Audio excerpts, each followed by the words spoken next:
Mindy. And I'm Chelsea. And we're coming to you today because we are just sitting here talking as we're in my house and just super comfortable and chilling out with friends that we found. We live nowhere near, but we kind of convene at different fitness stuff and things that we share. Like experiences on, and we were talking today about emotional eating. And while everyone struggles, some people admit it more than others, we all struggle with something, and that struggle ends up kind of manifesting into something, whether it's drinking or spending, or for some people looking at things they shouldn't be looking at, or cheating or whatever. Yeah. Pearson, mine, we found a lot of comfort in food.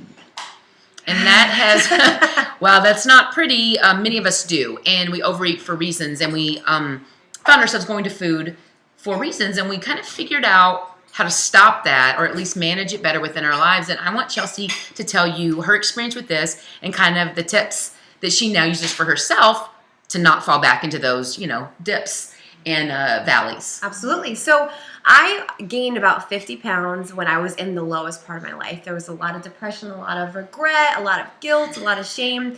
All things that I think that at one point in our life we've all experienced. And so for me, I turned to food very naturally. And so as I was deciding, I had to make a conscious decision to stop wallowing that and to make a change in my life.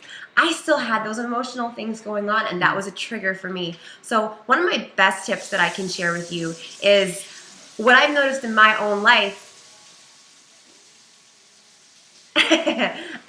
There are moments where I think to myself, you know what, I'm just going to go grab a bag of chips or grab ice cream or eat healthy foods that are in my house, because normally I don't let the bad stuff in, but I can still eat a lot of garlic hummus. Heck yeah. Let me tell you. And what I do is I just stop myself in that moment and I say, what am I feeling right now? Was there a post I saw on social media that made me feel inferior or jealous or angry or frustrated, or maybe a memory? Yeah, a memory of something that happened in my life, or I thought about somebody, or I got a text message that made me frustrated. It tends to be related to something so much bigger than, oh, I'm hungry right now. And I think that if all of us decide that even just for one full day we pay attention to those cravings, and when they happen, we can identify what is the area in our life that's causing the most pain or the most frustration, and then we can find personal development or sermons or podcasts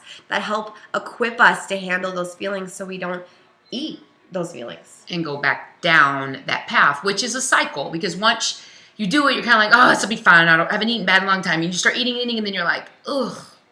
And honestly, it's something we could control, but we let ourselves into that. And then, of course, we feel bad. And don't get me wrong, I do believe in having fun and in letting yourself have what you want sometimes and all that stuff. But this is different. This is something that we perceive in our head a certain way, and it brings up emotions and maybe anger or frustration, and then instead of dealing with it or finding the proper kind of category to put it in our head, we eat. And I mean, some people drink, and it's beyond tasting it, and it's beyond enjoying one drink. It's not like that tastes good. It's like I don't know. I don't want to say it's like a self-defeating behavior, like it's your intention, but that's where it goes. And then you're in this cycle, and you're like, oh my gosh, I find myself eating so much, I can't control it. I get Facebook messages a lot about this, and I'm so happy, by the way, that people feel comfortable to come to me, because I love our job. I love fitness. Sure, we'd love for you to be a part of our business, but we just feel like we have a bigger calling, a bigger purpose with all this, which kind of all goes into what we're saying. There's a reason that we go there. We're trying to fill ourselves with this stuff for whatever reason, because of what has happened in our past, or the way we think of a situation. And I don't know. I mean, like, that's my personal kind of experience and how I feel with it. So do you write down, like what you feel or why you're feeling it? Absolutely. So that was actually the next step that I thank you for reminding me, because that's a huge thing, is you can start to see trends and see patterns as to, well, every single time at 7 o'clock after I get home from work and I kick my heels off, as opposed to spending time with my family or, doing something productive, I get caught in the newsfeed scrolling trap or the reality TV trap, which, both those things I love, but when it consumes you or when it deflates you, that's for me personally when I found I was living vicariously through other people and letting other people's lives and successes consume me rather than taking steps to create my own life and my own destiny. So writing it down is a really great way to see the things that you may overlook or not even know are going on in your own life. So what I'd like for you to do, if you would, just because, I mean, we just want to do this because no one talked to us about this. No one said, like, it was almost like a dirty little secret or something, and it's not. It's something that we can work through and find better things to do with that and figure out those triggers. So please, I mean, write something, tell us, message us, say this, I do experience this, or, you know, mine's a little deeper, or mine's a little different, because it's common, but it's one of those things that, by the way, that's someone walking in the mirror to go eat, her husband. He just went past the mirror.